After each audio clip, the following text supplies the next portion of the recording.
Finding Calm in the Chaos. I am Denise Sith, and this is my podcast.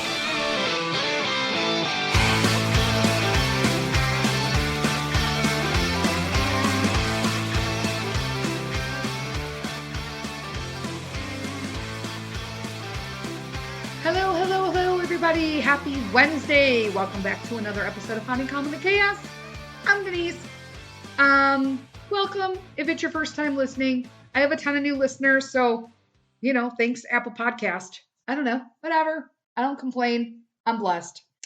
I do want to make a announcement this morning before people listen that I am going to talk about sensitive material that might trigger certain individuals because I will be talking about my personal childhood trauma today. Nothing like major. I'm not going into details, but I just want you guys to know that if you are triggered by that information, probably shouldn't even be listening. However, like I said, I'm not going to go into details. I'll just state why I was traumatized. And the whole point of this episode is that I have really come to the conclusion as I've been decluttering and looking and finding old pictures and stuff that I have very little memory of things that have happened in my past. Like very little. And it bothers me. So I started digging into it a little bit and I'm like, oh, well, of course it's going to trace back to my childhood trauma. Like everything traces back. So if there's anything that you can do, this is why I'm working so hard to make sure that I am addressing and parenting Peter and being in a marriage in a more healthy way. It's super important to me that I am in a healthy marriage and I am a healthy parent towards Peter. And I didn't start out that way, but it's never too late to do work. And I feel for me, it's a work in progress. It's never going to stop. I always want to be a little bit better. But as I'm looking at some of these pictures, like I don't even recall like what, well, I don't even know. I don't remember that. I remember little bits and pieces of stuff. So like if I think back to any particular situation, I can't really place a time on it. Like how old I was. I got like a kind of a sketchy idea of it. And one of the things that I had read about was that traumatic events in general, natural disasters like car accidents, you lost someone in your family, a loved one, traumatic experiences in general, okay, can lead to memory loss, okay? And that includes childhood trauma, which can include sexual abuse, neglect, witnessing violence, being, verbally or physically abused, all of those things. Now, I am the adult child of an alcoholic. He does not drink, but he's also in a state of like decline. He has like dementia. He can barely walk now without tripping over his old shoes. And it is what it is, right? I mean, I feel like that's kind of like the bed you made. You didn't make care of yourself. You didn't take care of yourself as an adult when you were younger. And he's pretty much not doing the same now. However, he does not drink in my house or around me. And I'm not aware that he drinks at home, but that's totally a moot point at this point. He drank when he raised me. And I feel like although my mother wasn't abusive, she watched that behavior happen and allowed it to happen. And so, like I said, I'm not mad at either one of my parents at this point. I'm going to be 55 years old this year. I'm over like any kind of blame game. They did what they could amongst themselves and with the best knowledge that they got from their jacked up parents. And you know what I'm saying? It's kind of like you get what you get. Why am I working on some things as a parent? Because I'm just leading by the bad example I had. Now, I don't want that. I want this. Like, this is what I would have wanted when I was a kid. So I'm trying to, realign how I act and behave towards Peter so that he could get those things that I didn't get. Is it going to be perfect? Nope, because nobody's perfect. It is what it is. But I will tell you that this memory thing is really just, it's agitating. And it's interesting because I remember things vividly in certain instances, and now I'm questioning whether or not they are real or if I just made it up. Let me explain to you why. Because I had so much deception and lying going on in my family. My entire family, immediate and extended family, especially on my dad's side, are complete fabricators. They will, and when I say they, I also fell into this mesh of just what they did.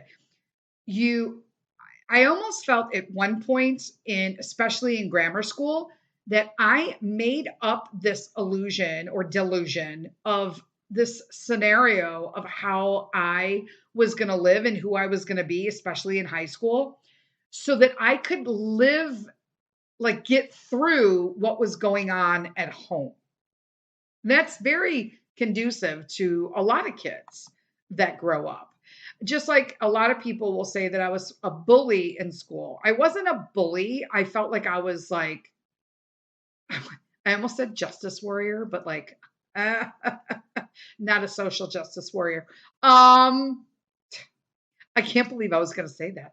But I was in the definition, in that I didn't take any crap from anybody. I was getting, slapped around at home. There was no effing way that I was going to school and have somebody push me around. That wasn't happening. But it did happen in grammar school. So in high school, I decided I was just going to be who I was going to be, and that was it. And whether or not it was real or not, I made it real so that I could create this reality for me where I felt some safety. And it's interesting because now that I look back at it, I'm not really sure what was real and what wasn't real. And it bothers me. And also I don't like that I have zero pictures. I have pictures, but they're always of me like in the background. I'm always in like a really unflattering position, or somebody took a picture of me like having a conversation and my mouth's half open, or you know what I mean? Or I'm bending down to pick something up. True story on that one. I'm like, what? Woo.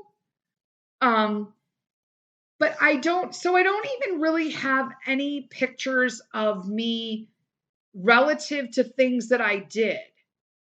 And then I looked back and I realized and thought, memory wise, I had very few friends as well. Like I had some steadfast friends, some who I still talk to today, but I really never had a close relationship with anybody. I didn't have a bestie. Okay. For lack of a better term, I didn't have a bestie, no BFFs. Okay. And if I did feel like I, in my mind, had a BFF, I could probably now, looking back at it, confidently state that other person didn't feel that way at all. Because I was so isolated. And a lot of that was self isolation, because the less I got to bring people home, the more I could hide my situation. You know what I'm saying? And so the fact that I can't remember a lot of this stuff, I don't really think I start remembering stuff until college. I was a little clearer. I was out of the house. But then that's when the anger really kicks in, which also, if you're unaware or haven't listened to any of my podcasts before, I suffer from postpartum anger disorder, but I also had anger issues prior, which are reminiscent and come hand in hand with childhood trauma. So as an adult child of an alcoholic, I did receive both physical and verbal abuse. It was what it's like, I don't feel like people should have to deal with that, but It was what I was dealt, and you dealt with it. Simple as that. But there's so much, you can't even get straight answers out of people in my family. Like if you ask somebody something, it's like a fucking story. And then I thought, wait, I do that too. That we can't just answer. It has to be a story. Probably why I started a podcast, so I could just talk to myself. But then I'm realizing that I did create these stories to survive. And so I wonder, like, if this emotional memory loss was indeed my natural way to protect myself from psychological damage. I mean, I'm not that psychologically damaged. Seriously. But I feel like it could always be worse. I just put that out there. There are people who have had severe psychological situations as a result of childhood trauma. And so I feel like I'm fortunate in a way that that was it. But then I thought, I feel like some of this carried over into my 20s and 30s. And then I started reading about how traumatic events can also cause memory loss, right? So we talked about natural disasters, car accidents, something that happened to a loved one. These are all things that happened. So I got out of my house from the childhood trauma of witnessing physical abuse and verbal abuse, and then plus being the recipient of it. But then when I got out of that, then I kind of fell into what happened then. Well, I had two major car accidents. We're talking major, like my cars were demolished by other people, not my fault. And I was lucky to be alive. I just like skinned those over. I was like, whatever. Yeah, I literally just skidded off an on ramp. My car went upside down. It hit a divider and it cracked down through the center of my car. And I laid in a ditch in like 4 feet, 5 feet of snow. And they had to come and get me out of the car. And the only safe place to be was where I was. My car my seat gave way. So my seatbelt stayed on, but my seat gave way, meaning it dropped back. And had it not dropped back, my A-frame on the driver's side had cracked down into the car. So had my seat not dropped back, it would have went through my head and I wouldn't be here today. But I just like blew that car off. I was like, oh yeah, I'm just like pick up my shit and out of the trunk and, whatever. People were at the ER. I was in the ER and my friend's out in the waiting room because she was following me in her car. We were traveling from Illinois to Minnesota. And so I remember her saying, oh my gosh, like the state police are here. And he came up and talked to me like you were deceased. And I'm like, wow, is the car that bad? She's like, no, it is. And I'm like, oh, okay. All right, sure. And then I saw a picture of it and I was like, wait, what? But then I'm like, where are those pictures? I don't know. Do I need them? Like, why do I need that kind of picture? You know what I'm saying? But like so then I got like, I feel like that was traumatic, but then I got another car accident, but then I got a terminal cancer and I had to leave everything I knew to go to another state to get treatment. And then I got it again. Then I had to leave the country to get treatment. It's like, you know what I'm saying? It's like repetitively, I feel like every 10 years, something's going on in my life, every 5 to 10 years. And I'm done with the excitement of trauma. I'm done with it. I'm like, no wonder I don't have any like memories. People be like, remember in high school when we all went over to so-and-so's house? And I'm like, nope, I don't even know who that person is. If you showed me a picture, maybe I'd be like, yeah, they look familiar. But I have no distinct memories. I have no distinct memories of us going to beaches as kids, even though I know we did. I have no distinct memories of doing stuff fun with my family. Maybe we didn't. I don't know. I have memories of my cousins, but in bits and pieces of stuff. And then here's the best part. I thought, I don't have any of these memories, so that's bad enough. But then if I have conversations with family members that I still talk to, because I have had family members, like extended family members, bring stuff up to me, and I'm just like, that is a complete fabrication because that doesn't even make sense. But in their lives, it's a truth that they've created because of their childhood trauma. Do you know what I'm saying?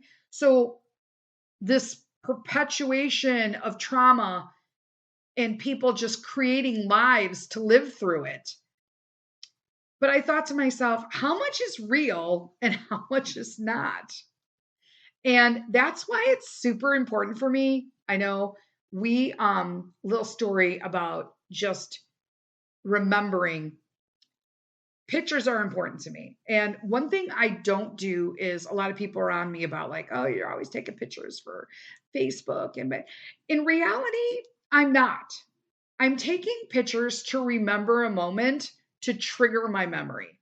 I am 150% convinced that my obsession with taking pictures, and I won't just like randomly take pictures. But here's the thing, when I don't take pictures because I feel embarrassed or that somebody's going to say something to me, I regret it later. So I have very few pictures with friends. Very few.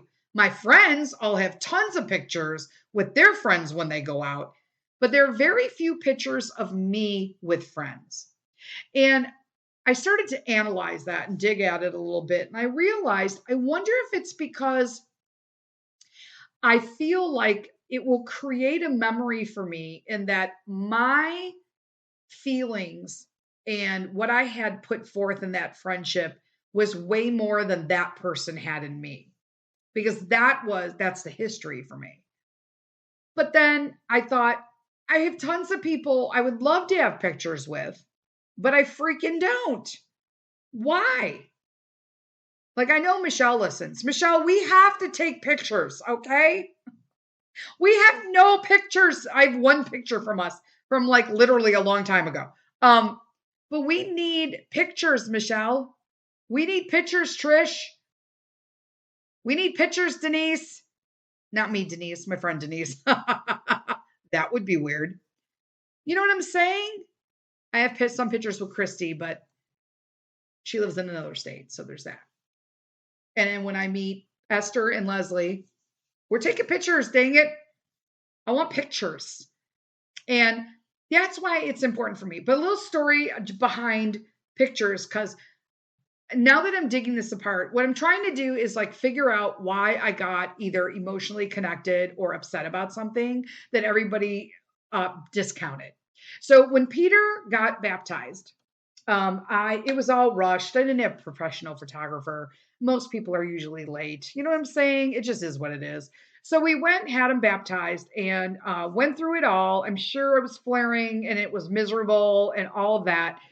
But Godmother took tons of pictures. I wanted to take pictures with just basically the grandparents, a picture, like normally people do for a baptism. Okay. I don't think it's too much to ask for. Every time I see online somebody gets baptized, they have the pictures I wanted. Grandparents, me and daddy, godparents, us and godparents. You know what I'm saying? And everybody was rushing to get out. And I don't remember why people were rushing, but it was specifically my mother-in-law. And at the time, we don't have a great relationship now, but it's amicable. Amicable. Yeah, I think that's the word. It's friendly. But it wasn't really always that way. So she rushed out, and then my parents rushed out, and then everybody left. And then I'm like, wait a minute, who the hell's going to take pictures of us? And like, now I have no pictures. And I was upset.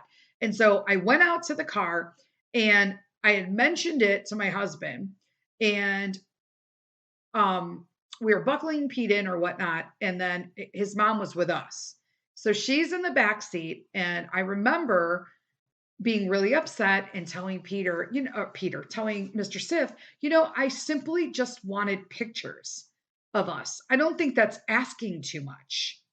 And from the back seat, she said, "You don't need pictures. You have your memories." Oh, man. I went into DEF CON 1. I'm not even going to lie. And I was like, because this is like 8 years ago. But I was like, are you kidding me right now? Are you kidding me? First off, like, who are you to tell me what I can do with my kid during a baptism that I just paid for? Like, I don't understand that shit. Everybody's going to dictate what I do. And then they get all upset when I say stuff about it. And I really give zero shits about that right now. I'm going to be super honest with you. I would have approached it differently. I actually would have walked right back into the church with my husband and even had the person, a priest or anybody, take pictures of us and like pretty much screw everybody else. But I was not in the frame of mind to do that. I was either kind of a feast or famine mindset that I was in. And I didn't get them and everybody left. So I figured like it was like a tragedy to me at the time. And I still look back at memories of everybody. And I'm going to add something to the end of this, but I have pictures. I'm going to preface it with this.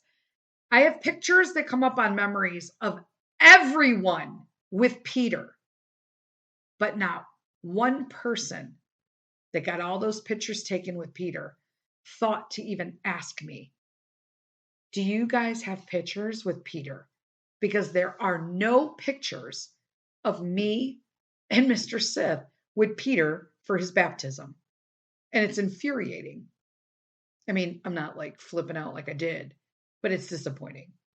And that is also part of the deal. I used to throw these elaborate parties and get togethers, and I always go above and beyond, and I always have way more food than I think I need and all that kind of stuff. But no one really appreciates it. They're not there for the occasion. They're there for what they're getting for free. Sorry, not sorry that I said that. Which is why I made the decision last year that it was going to be my last Christmas. I'm not hosting events anymore for my family. It's traumatic. There's drama. No one appreciates. And it's never about the holiday. It's sort of like how much we can run in, get a bunch of shit that we don't have to do, and run out. And it's quite traumatic for me because I plan for weeks sometimes for some of this stuff. And so it's not worth it, which is interesting because I had made it super clear. Oh, by the way, so Babka, Mr. Sith's mom, never showed up for Christmas. Something happened, whatever it was. I don't know. She was sick, but yet she had car trouble. I don't know. I think she was trying to cover all her bases. You know what I'm saying?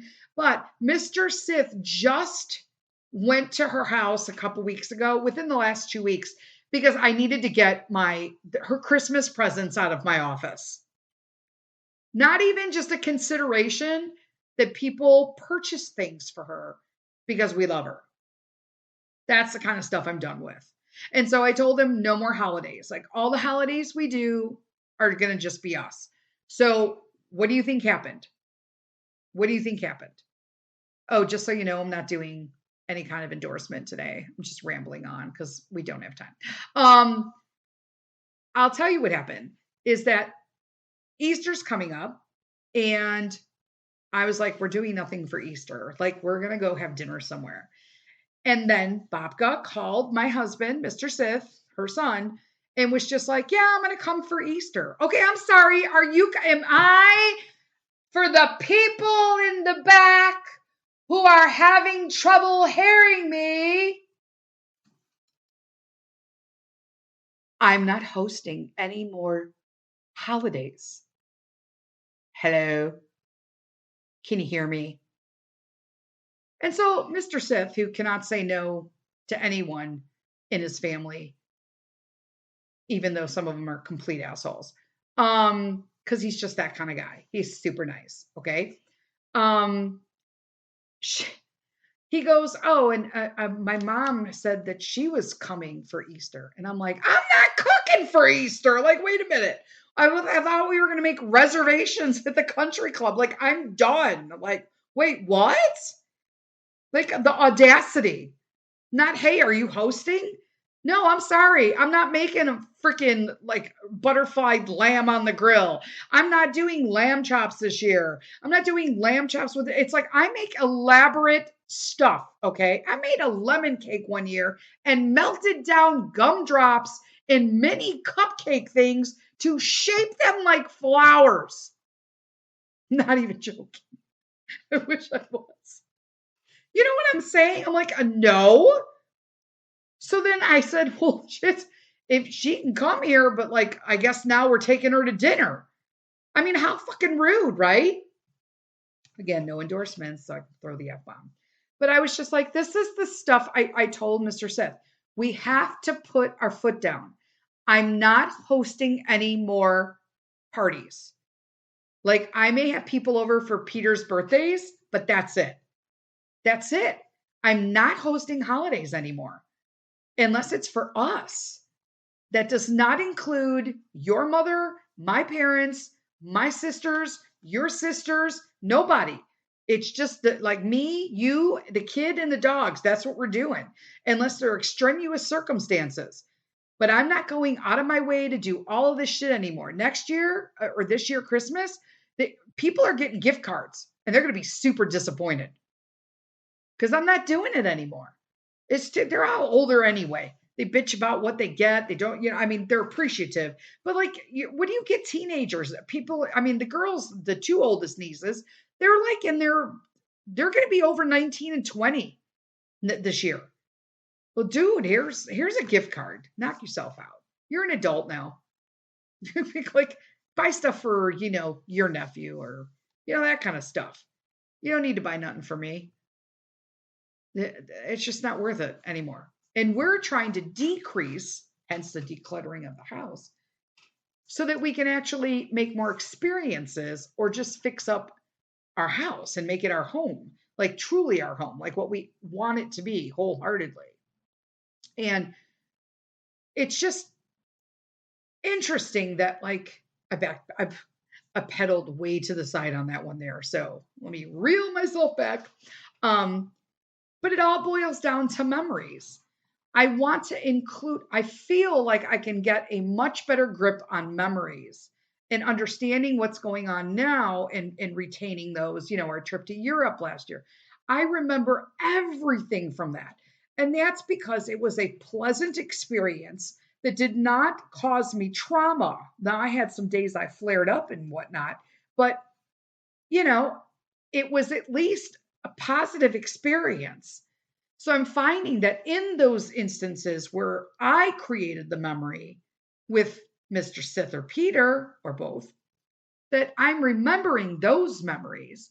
I remember the things I do with the friends now that are creating positive memories.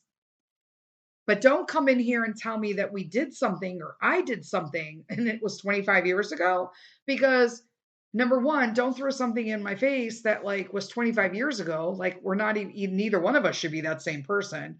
But also we shouldn't ever have to bring up the past unless we're literally gallivanting over memories that were happy. And since I don't remember anything, I can't do that. So I feel like I've kind of been stripped of that. It's funny, but it's not funny. You know what I'm saying? So my voice is totally, I'm going to lose my voice. I've been recording all day, different podcasts and doing other stuff. So I'm like completely losing my voice, but that's just it. I mean, there's an International Society for Traumatic Stress Studies. Okay. It is a real thing. It's from that, the International Society for Traumatic Stress Studies. And they believe that recovered memories, including recovered memories of childhood trauma, are not always accurate. Because when people remember childhood trauma and later say their memory was wrong, there is no way to know which memory was accurate. Do you know what I'm saying? Like you don't know. And that sometimes includes the trauma itself. I sometimes will get flashes of things and be like, did that really happen? Because that seems pretty intense. Or something super happy. And I'm like, did that really happen? Or did I fabricate that? I don't know. So I've decided to just be like, well, I'll just create new memories with my family and walk forward and do it that way. And friends, that's all I can do. So my advice to you guys, or just, things that anything that I do or talk about, is me letting other people like yourself know that you're not alone if you're going through these things. And that it's okay to try to find joy in every day. But if you can't, that's okay. Because not every day has to be filled with joy. But every day should be filled with feeling blessed because you woke up that morning. And a lot of people didn't even get that option. So that's where I'm at. I love you guys all. I will see you not see you, but we'll talk next week, Wednesday. Oh my gosh, we're in April already. Oh, we had Easter. It's just crazy. Happy Easter, everybody, if you celebrate that. And I'll talk to you next Wednesday. Talk to you later. Until then, leave the kindness.